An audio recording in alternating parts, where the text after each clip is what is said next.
60對長者夫婦喺清水灣舉行婚禮，有夫婦形容彌補咗當年嘅遺憾。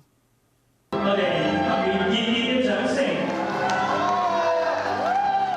執子之手，與子偕老，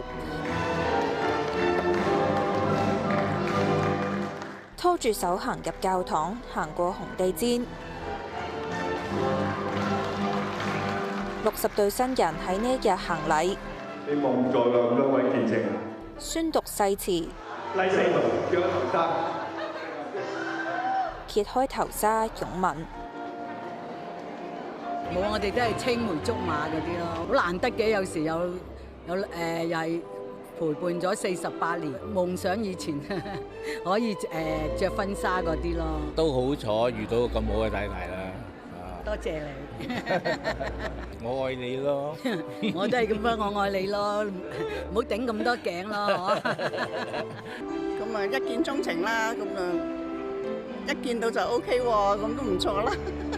我哋嘅愛情好遠嘅，我個太太喺澳門㗎，咁咧拍拖嘅時候成日要搭呢個船咧，搭船過澳門啊，即係互相遷就，就控制自己嘅情緒咯。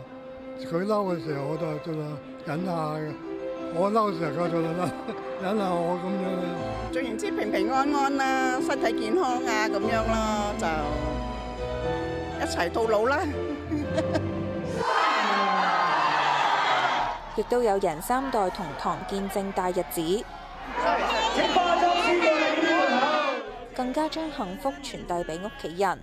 行婚禮做花織女係好開心嘅，好興奮，真係好開心。又是2個乖孫又喺我面前，因為嗰陣時一齊翻工嘅，一齊工作嘅嚇，咁覺得即係佢有幾有上進心，仲拍拖結婚都繼續讀書嘅佢就。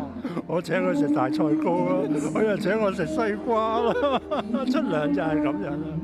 嗰個年代就係咁樣，沉默是金。2個嗌咧，就越嗌越火滾㗎啦。但係如果佢鬧你唔出聲咧，佢就冇癮㗎啦，佢就唔會繼續嚟。活動由香港東方瑞龍獅子會同香港又一村獅子會合辦，多間老人服務組織協辦。除咗幫長者再披婚紗圓夢之外，仲提供咗化妝同攝影等等嘅服務。今日行禮嘅60對夫婦，大部分都結咗成40-50年婚。佢哋話婚姻長久嘅秘訣就係互相包容同忍耐。無線電視記者陳介欣報導。